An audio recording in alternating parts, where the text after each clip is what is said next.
Evening, everybody. This time we'd like to call to order the City of Brunswick regular scheduled commission meeting for Wednesday, April 1st. We'll start the meeting off this evening with our invocation from Reverend Alan Ackridge and the Pledge of Allegiance. If everybody would please stand.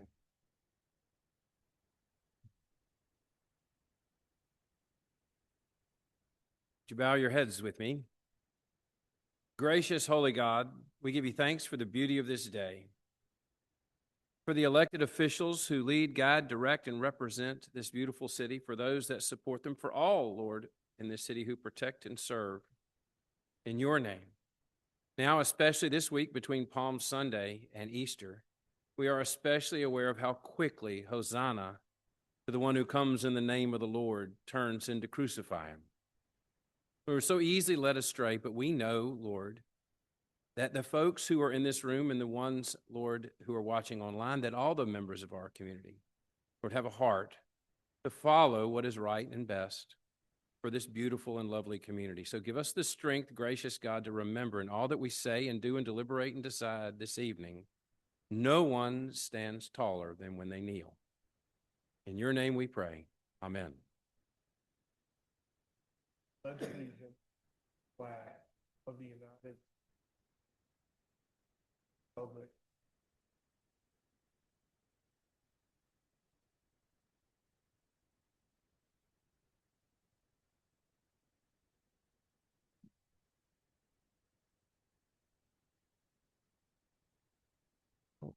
All right, moving on to the approval of our agenda. Is there any additions or subtractions this evening? Mr. Mayor Pro Temp, Yes. I have an addendum to our agenda, please. Go ahead. I move that we defer under items to consider for approval to defer items number 4 through 8 until April the 15th, 2026 commission meeting. Okay. Do I have a motion on the floor to defer items 4 through 8 under section consider for approval? Do I have a second? Second. Any further discussion? All those in favor signify by saying aye. Aye. All those opposed? Hearing none, that motion passes unanimously. Any other additions or subtractions to the agenda? Mr. Mayor Pro Temp, I'd like to do another addendum to add to our agenda. Under the city attorney's items, I'd like to add, I move that we add item number 10, discussion proposed amendment to food trucks ordinances. There's a motion on the floor to add item number 10, discussion of proposed amendment to food truck ordinances. Do I have a second? Second. The first and a second, any further discussion?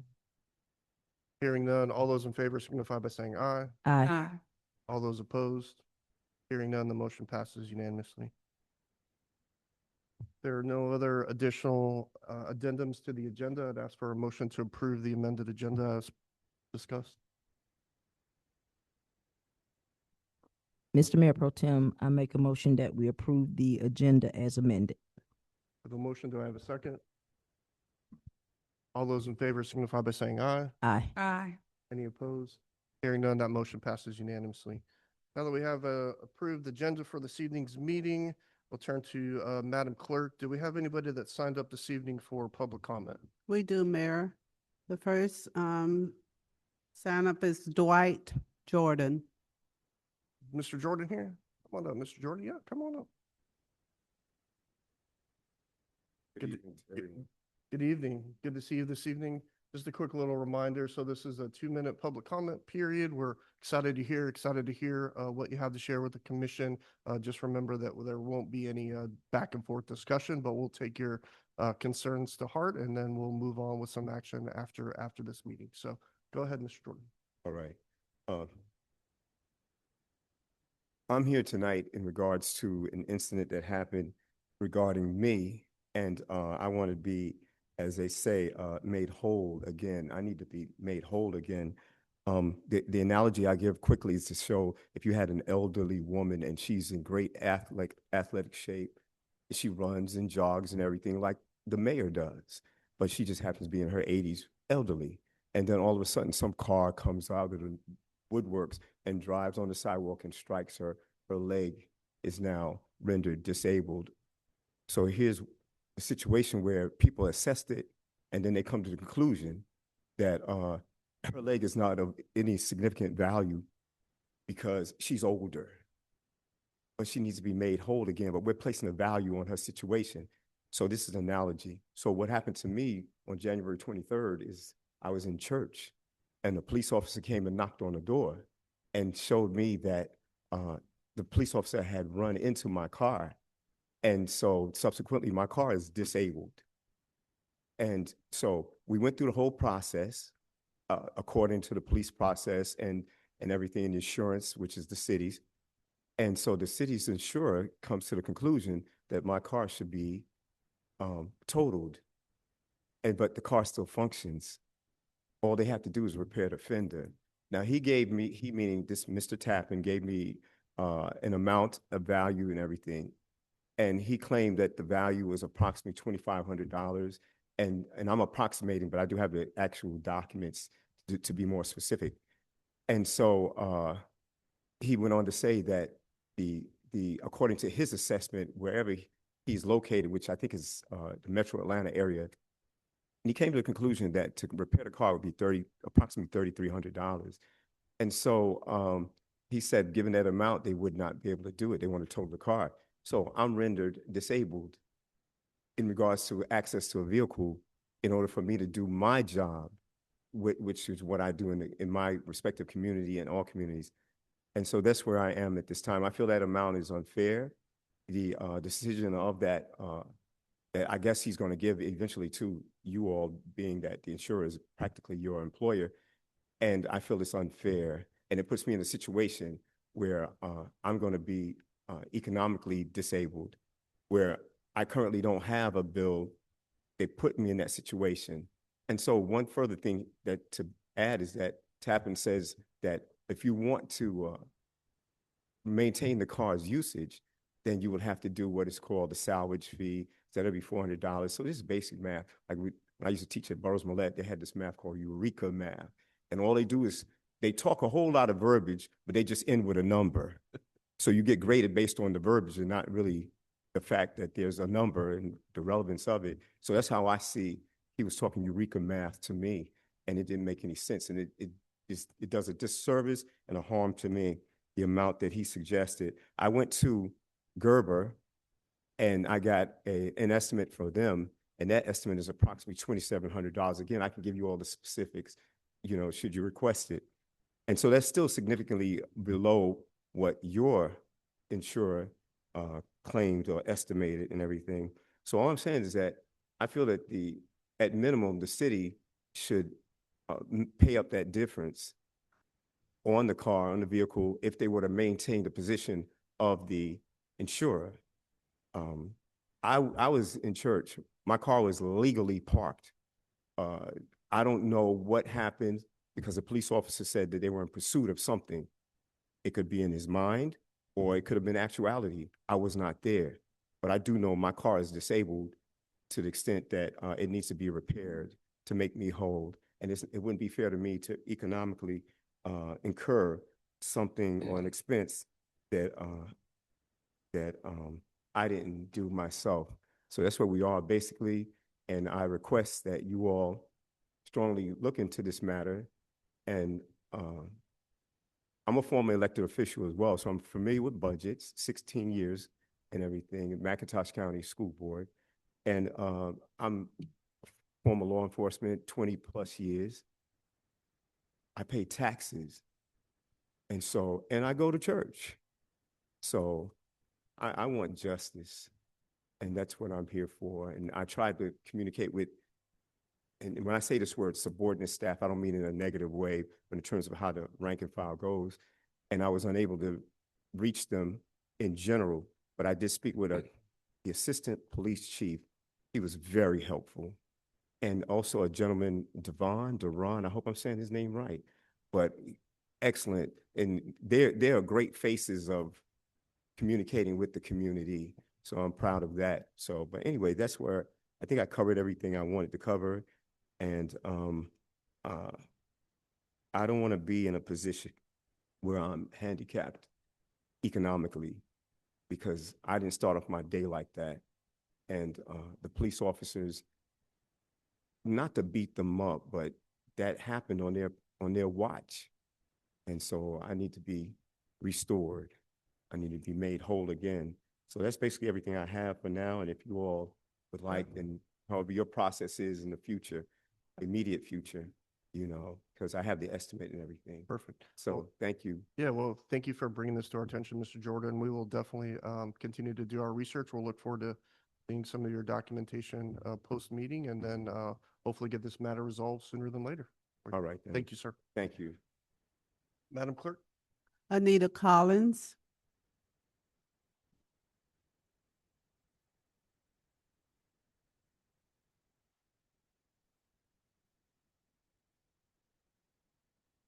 Good evening, Ms. Collins. Good evening, City Commissioners, Mayor Pro Tem. I'll be very brief, you know that. I'm from the Urbana Perry Park neighborhood. Many, many years ago, I grew up on L Street at the corner of Johnson. They now call it Johnston. Go figure. Across the street from my home was the Two Spot, a juke joint. I had many evenings of entertainment watching folks at the Two Spot. Opposite where I lived was Brooks Pool Room that served sandwiches and meals. Within a 4-block walking distance of my home were my grandparents' dry cleaning business, 2 grocery stores, 4 corner stores, 2 restaurants, a snack bar, a full-service gas station, churches, barber shops, beauty shops, car repair shops, and more. I grew up being nurtured and empowered with a powerful sense of place. Today, as I ride around town being with young people, I want them to feel a sense of place as well.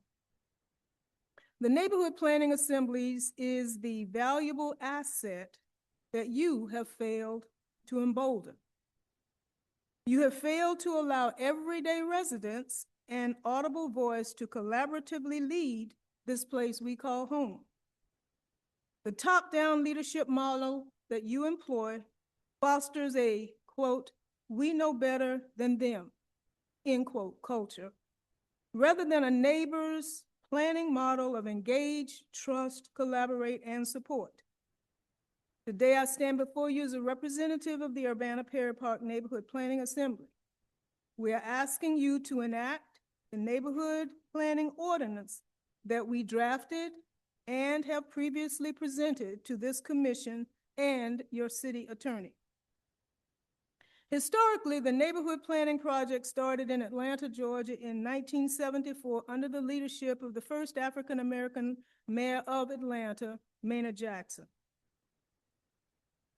Mayor Jackson and the Atlanta City Council empowered a program to include everyday residents in decision-making, which allows residents to influence City Hall on matters affecting their local neighborhood livability. For example, the neighborhood planning units in Atlanta enables residents to make recommendations on rezonings, variance requests, and alcohol licenses. In 2018, the City Commission of Brunswick created the Neighborhood Planning Assembly Project by resolution. Though patterned after the Neighborhood Planning Unit program in Atlanta, the City Commission has failed to provide a structure of empowerment for everyday residents via an ordinance so we can influence City Hall better. As a result, the MPAs have no codification and no power. We are overlooked and have no participation in helping shape the future of our neighborhoods. In lay terminology, powerless. Yet, our elected officials and administrative officials proudly bandies about that the NPAs are all of that when it is politically feasible, but we are not. You may choose to continue to ignore our requests for codification, with the sentiment that Brunswick is not Atlanta. That's true. However, I ask, who is most important in the city? The most important members of the city are the residents. We, the residents, contribute to and hold a common vision for the future. We, the residents, respect and celebrate our heritage, diversity, and resources. We, the residents, share information. We, the residents, develop and sustain an abundance of social networks and relationships. We, the Urbana Perry Park Neighborhood Planning Assembly, will continue to request codification of the NPAs. That is from this city commission or your next city commission. Thank you for your time, and I ask you to heed and honor our request. Thank you again. Thank you, Ms. Cole.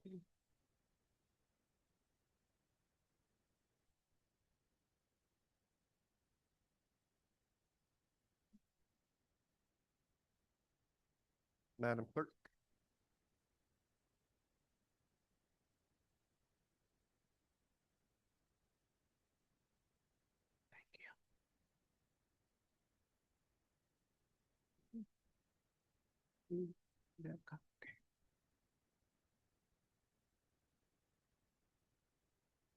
Andy Byron.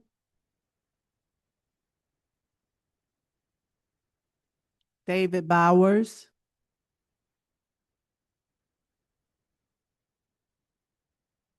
Mr. Bowers? For you, members of the commission, I get the same 2 minutes as them, sir. or Yep. should I paraphrase? You're good. Okay. Good evening.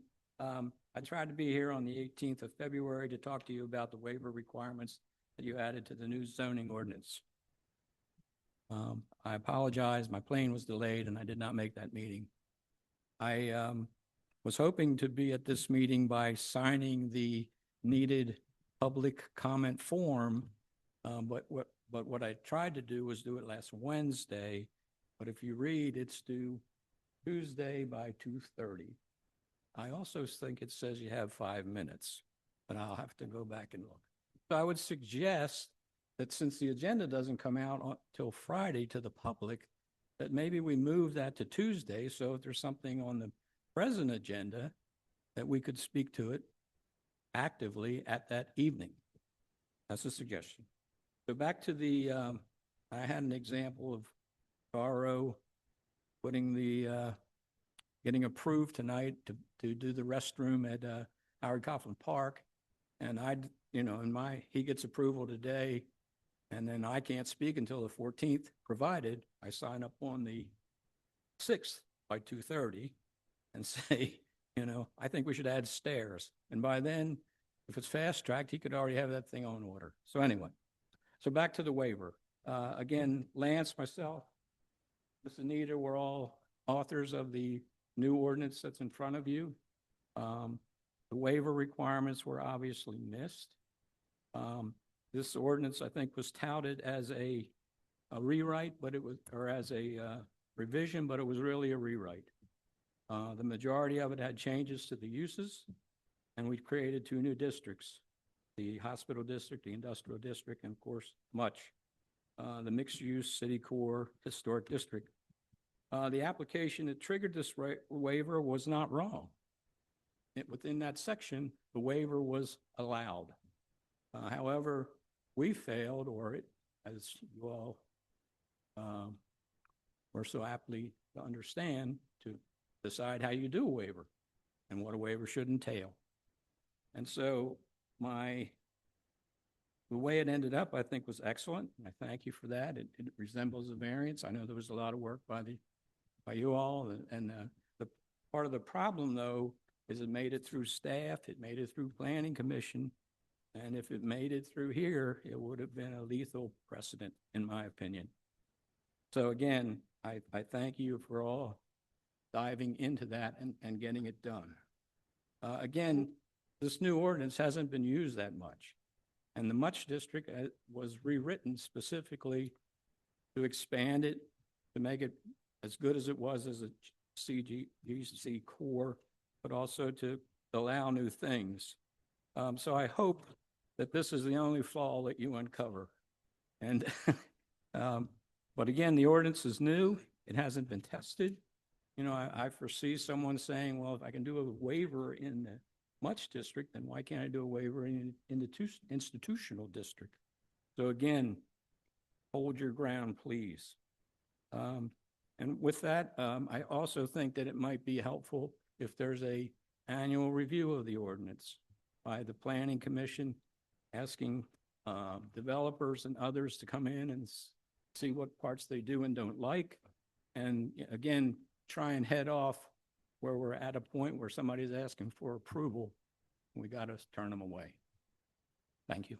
Thank you for your feedback, Mr. Bowers. Appreciate it. Have anybody else? No, that concludes public comment. Thank you very much. And we'll close the public comment period and move on to, excuse me, recognitions, presentations, and awards. Item number 2, proclamation recognizing the week of April 20th through the 25th, 2026 as Georgia Cities Week. Would you like to come on up and accept this proclamation, Miss City Manager? All right, all right. So I'll start by reading this proclamation as we get ready for Georgia Cities Works. Whereas city government is the closest to most citizens and the one with the most direct daily impact upon its residents. And whereas city government is administered for and by its citizens and is dependent upon public comment to and understanding of its many responsibilities. And whereas city government officials and employees share the responsibility to pass along their understanding of public services and the benefits.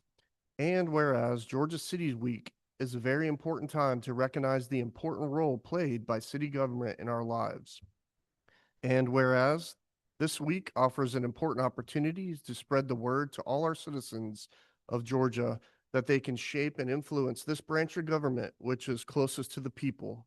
And whereas the Georgia Municipal Association and its members cities have joined together to teach students and other citizens about municipal government through a variety of different projects and information.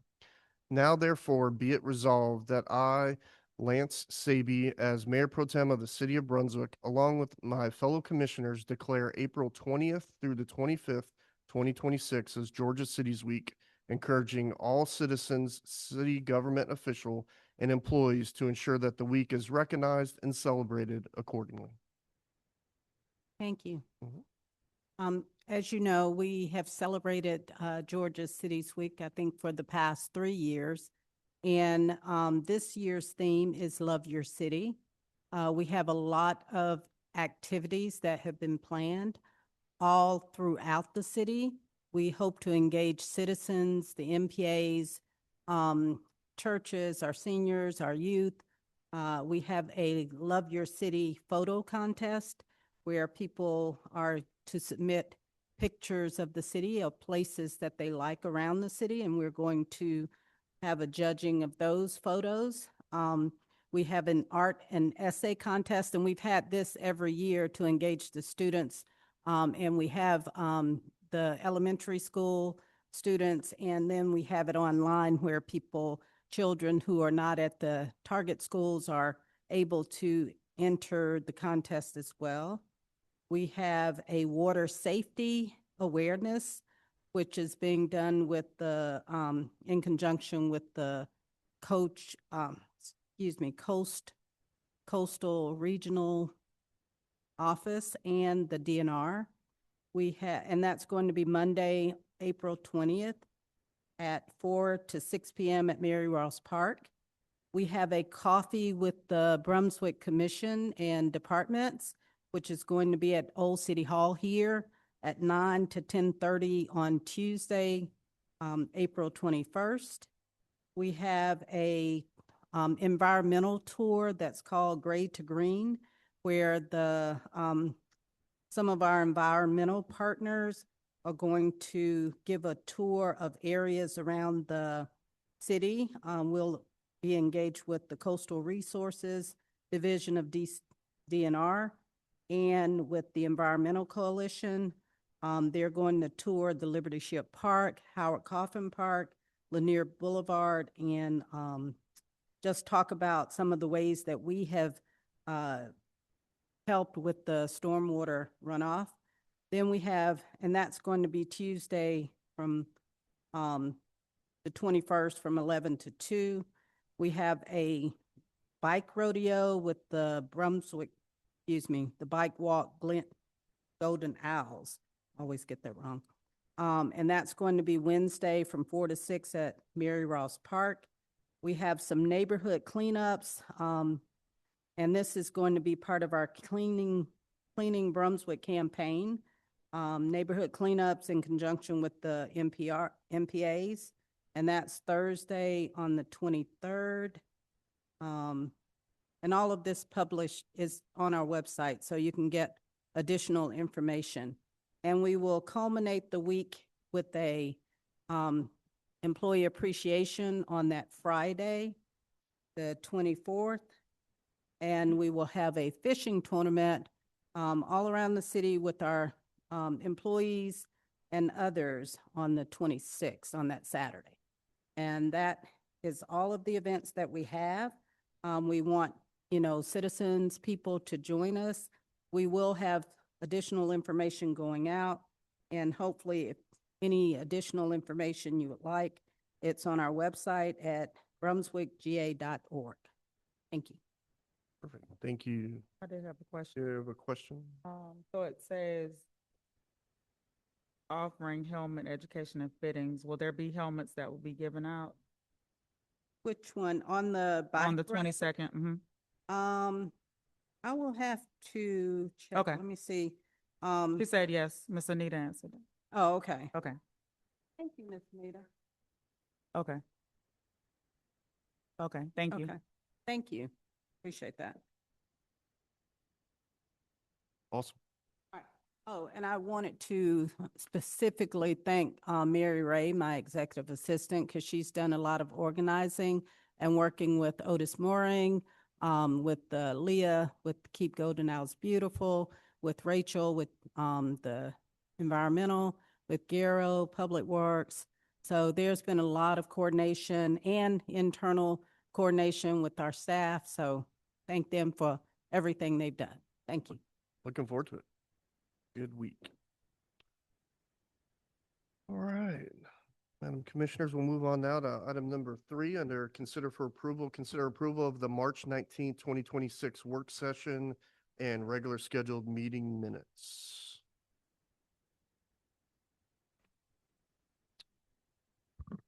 Have a motion. Mayor Pro Tem, I move that we approve the March 19th, 2026 work session and regular scheduled meeting minutes. Second. So I have a first and a second. Any further discussion, edits, or changes? Hearing none, all those in favor signify by saying aye. Aye. Any opposed? Hearing none, that motion passes unanimously and those meeting minutes are adopted. Moving on to item number 9, Mr. Corey, discussion of the proposed motorized vehicle ordinance amendment. Yes, good evening, Mayor Pro Tem and Commissioners. This item is a bringing back from, I think, late last year. We had begun discussions on essentially what I've called a recreational vehicle or e-bike, e-motorized scooter, whatever you want to call it, ordinance to address the uses of certain classifications of motorized, whether electronic or not, vehicles on city streets, sidewalks, and bike paths. After the initial, I think, discussion and the first presentation of this ordinance, there was a group, Ms. Collins will absolutely know the name of that group, that did submit additional commentary, and they had good constructive suggestions as to how maybe to best navigate this ordinance. So I worked through their suggestions and the discussion of the commission at the time as well. I had actually received a lot of comments and suggestions from all the commissioners to put together the draft that you have before you. It should show the red line changes. Some of those were from as a result of y'all's comments as a commission, and others were then added in as I received commentary and suggestions from the public. So just to go through it a little bit, the very first section, section 1 of the ordinance amendment, addresses what is the existing use of skateboards, skates, coasters, and other similar devices restricted. I went through that to address the definition. That section 1 essentially regulates the use of non-motorized vehicles, so just basic bicycles and skateboards, and how they could be best used in relation to our downtown area, street sidewalks, making sure they're not hazardous. But it did need to be addressed because there was a citation there related to whether it was motorized or not. Section 2 is essentially the expansion of some of the definitions that we have under 14-36 to include electric bicycle. You will see the new red line changes under there include the definition, state code. This was provided by the bicyclist group, because there is 3 different classifications of e-bikes, if you're not familiar with it. So it lays all 3 of those out because each of those have different powered motors. They have actually different state regulated restrictive uses on them as you get larger e-motors, and whether or not it's pedal assisted, those types of things. So that definition is now included to address all 3 classifications of e-bikes.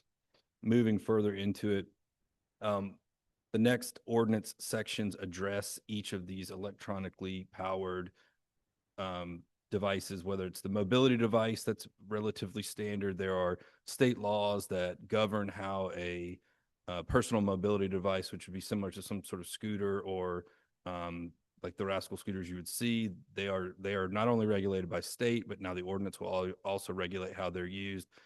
You can see on there that there are regulations that do not allow them to be driven on the roadways unless there are specific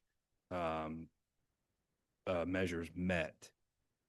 Moving forward, we go through the regulation of ATVs and UTVs, basically 4-wheelers or side-by-sides as they're called commonly, pocket motorcycles or pocket bikes.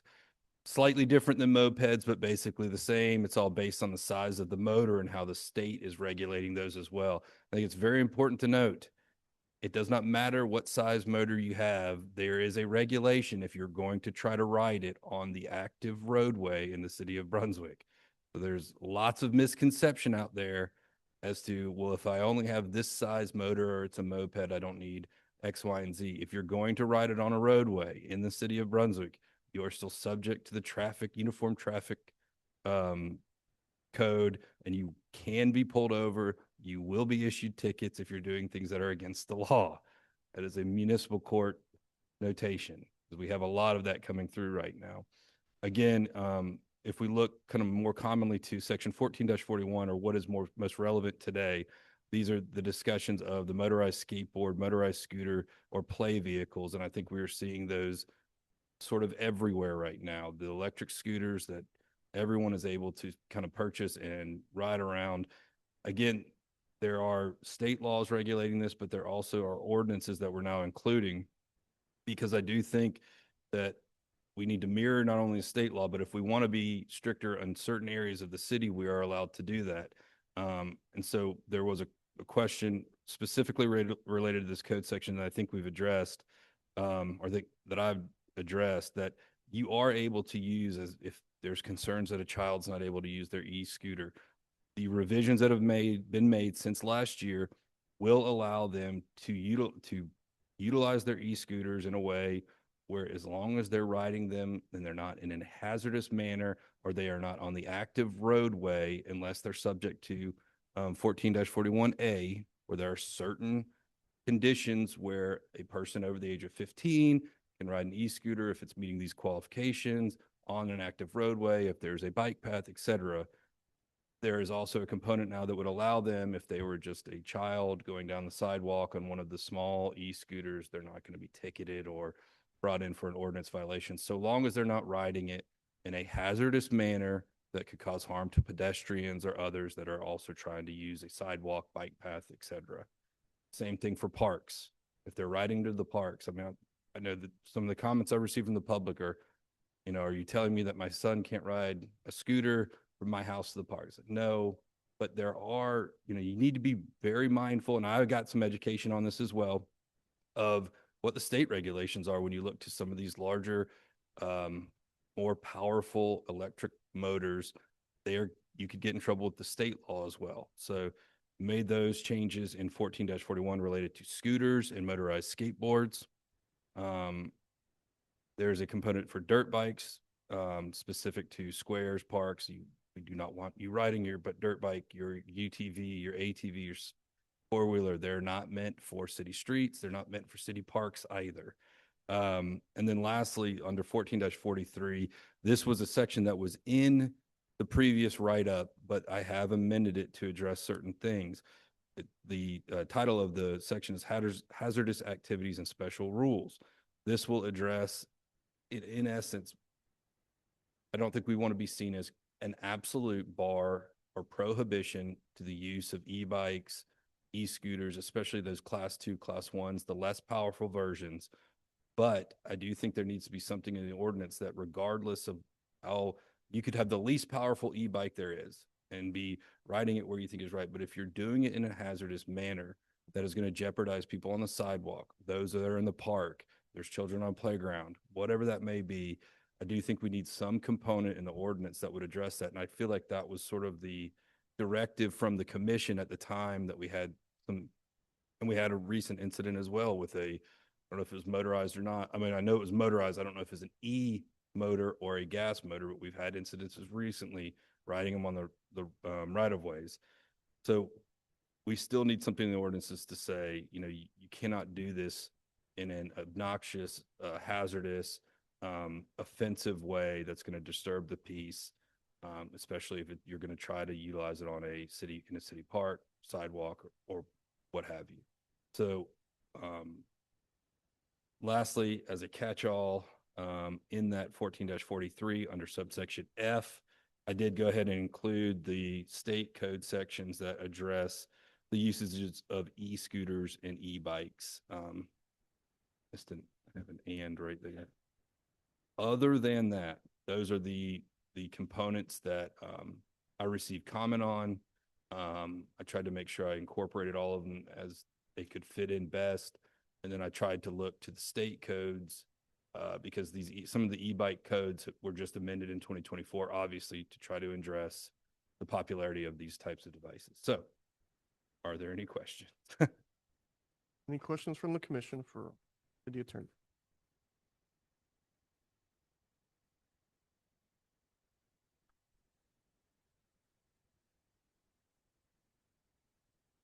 I appreciate you making all these changes. I know we've been discussing this a lot, and obviously, as you mentioned, we've had numerous incidents. I witnessed an incident this afternoon at lunch, sitting in front of a restaurant on Newcastle Street, and 2 high-speed scooters went between the table I was sitting at and a car, and somebody stepped out, and they all almost collided. So it's a significant issue. I appreciate us looking at this.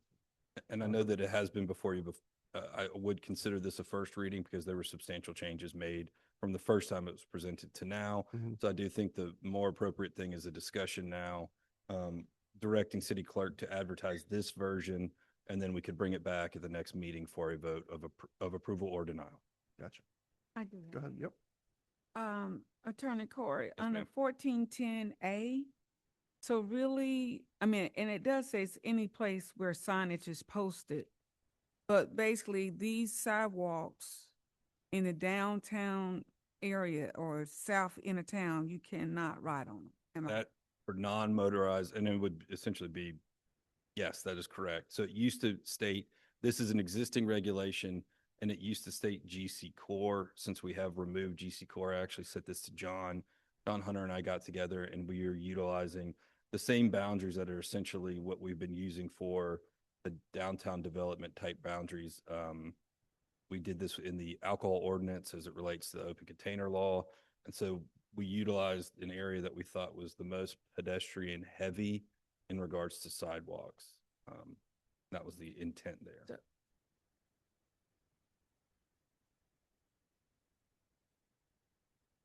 So, because I'm thinking about, I mean, I understand downtown area, but we have places, Norwich Street, I mean, that's not included. Mhm. Definitely from J back towards Gloucester could be considered. I mean, because we're not gonna have, you have here any place with signage. Are we putting those, it's just like, who's gonna think about where in the cost of putting signage to other places where we have others are walking in and things of that nature? It's like we only just we're protecting the downtown area, and then we have the north side as well. You have, Alabama has sidewalks. Yep. Again, this was an existing restriction that had GC Core. So in essence, I just looked to try to make sure that we replaced, since GC Core no longer exists. I took as close to what the GC Core old boundaries are and inserted them here. But if you guys wanted, as a commission, wanted to expand it, by all means, we'd be Because happy to do so. and I'm stuck on, it's summer, it's getting summertime, it's warming up.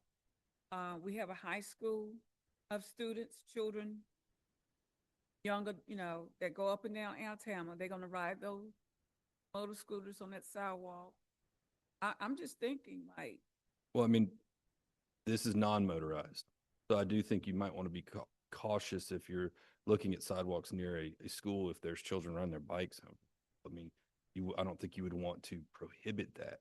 fine. I think the idea why it was GC Core is that if you consider downtown, just on Newcastle Street, someone attempting to ride their bike down the sidewalk on Newcastle Street with the restaurants and those that are eating outside, I think that's probably a little bit more congested. On Norwich, for example, I think you would want people to be able to freely ride their bikes, but this is, of course, a decision for the commission. There's just less space in the GC Core, and I assume that's why it was in there before. Okay, well, I'll read But it. Sure. it's up to y'all. No, I mean, we received this today, even though this is with the updated changes, and I reread it and we'll go from there. Mhm. Thank you so I'll much. still field any suggested revisions. We have time. We can make them before next meeting. Commissioner Roll? Awesome. All right, thank you. All right, we'll move on to item number 10, the proposed revision to our food truck ordinance. Yes, and I believe confirmed with Madam Clerk, you do have a copy of that. That was sent out earlier as well with I assume. Okay. This is something that we had been asked to address as it relates to the times of operation for food trucks. Our food truck ordinance, I think, has been on the books since 2016. We have not, I don't believe we've had any amendments to it since it was first drafted and approved, but we do have clearly have an increased amount of activity of food trucks lately, especially in the city. So there was a noted somewhat of a contradiction as it relates to hours of operations and where those operations are taking place. In addition, John Hunter, of course, helped with this one as well. Actually, John essentially drafted the entirety of this one. Just wasn't very few changes needed to be made, but it was clear they needed to be made. So we addressed, again, this one used GC Core as a nomenclature for an area of operation. So we made sure to change that to much. And then as you see on page 2, the specific changes to how the timing would match up hours of operation. I do have. Go ahead, Madam Commissioner. Looking at, you inserted L 1329L, Mhm. and the noise control, chapter 16, is basically 10 o'clock. It should be off, right? That's There's correct. a, I okay. believe it's 7 to 10. So in essence, when you're looking at, I know that we had that 10 o'clock shutdown of our food trucks, and it was noted because on Alabama, they operate frequently in that area, in the close to big lots. And because we don't have many restaurants that open after hours, is it possible we're looking at increasing those hours? But if we increase the hours, then it conflicts with the noise, or could we put something special? It conflicts with the noise control. Yeah, I mean, it's up to you guys how you would want this to be operated. I think the suggestion was to just try to match it up, but I know that have been comments received, today, and I'll take those in consideration and incorporate them in as, I move this forward.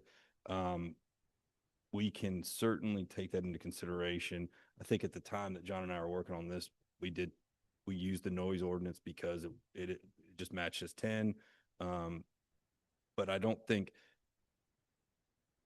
think you could, within the food truck ordinance, state that food truck operations are subject to the general conditions of the noise ordinance, except to the fact that food trucks shall be allowed to operate in addition to the 10 o'clock, whatever you want to, we can certainly add language in there that would allow that. Because I think there was a request or a suggested revision related to, right. And maybe better on the weekends or having something, a little bit more flexibility. I have no issues there whatsoever. And we will incorporate those in before we bring it back to, because this is also first reading for discussion. So yes, we can address that.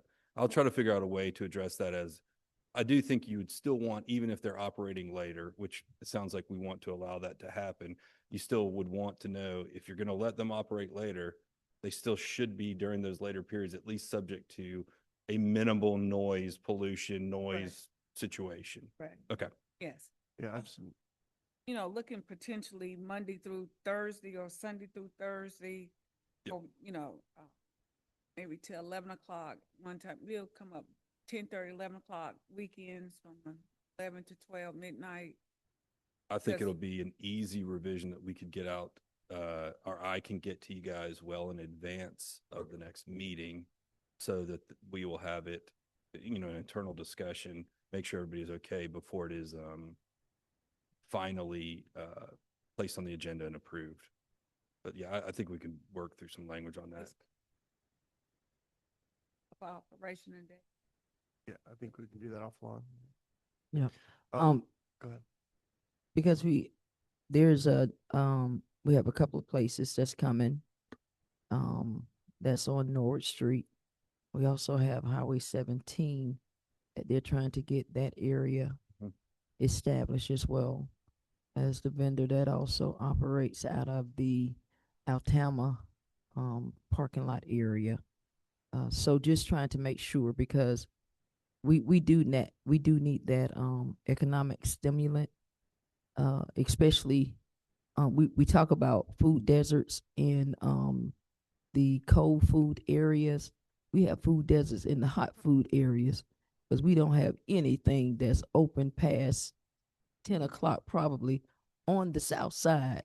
So sometimes I'm a late eater, and I'm finding myself having to travel out by 95 in order to get something to eat, because we don't have anything along Highway 17, which used to be the hustle and bustle of this area in terms of economics and all types of economics. I think Miss Collins hit one, because that L Street corridor runs straight into Highway 17. And we used to have those areas that we could eat. Now downtown is closed at 9 o'clock. So we need something else that's going to cause or stimulate something to hit out on 17, so that we have development that has occurred out there. We don't have that ability to meet the needs of people who are wanting to seek hot food after 8:30 or 9 o'clock. And I happen to be one of those people. Yep. I think this is an easy fix. I do, because I do think also, I might be mistaken, but even under the noise ordinance, I think if you're operating a business in certain areas or certain zoned areas of the city, you have it in a longer period of which you can operate, I think.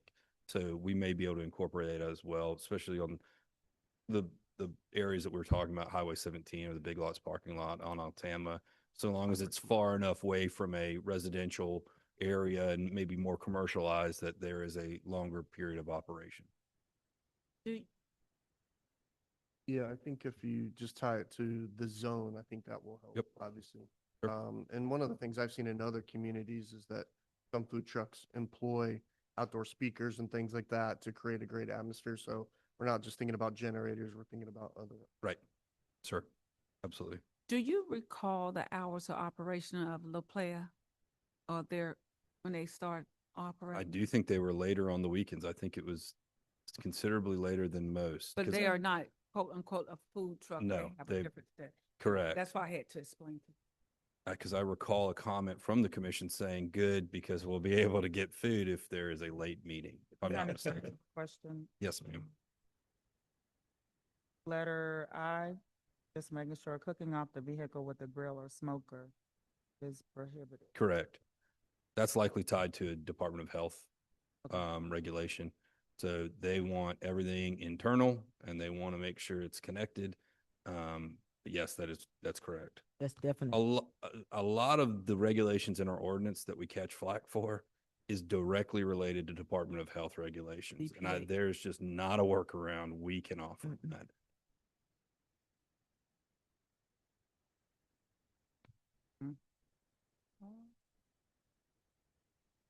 That is- I know the only concern was probably that one area at the spot, so. Mhm. Hours of operation, the fact, we want to be consistent because we have laws on the books. And then we have to enforce what we have. Right. So that's all. Awesome. Okay. Thank you, City Attorney. I do think I truly think that we can get this done relatively easily. Is that the consensus to go ahead and advertise too and bring it back for approval at the next meeting? I think that would be great. That'd be great. We'll do it. Thank you. thank you. Any other items from the commission? There are none. I'd entertain a motion to adjourn. Motion to adjourn. Do I have a second? Second. Any further discussion? Hearing none, all those in favor signify by saying aye. Aye. Aye. Any opposed? Hearing none, we're all adjourned. But there's no need for. Make sure they get that on there. Because you said if it's anything from any of the commissioners, but there's no need for executive session. Right. I'll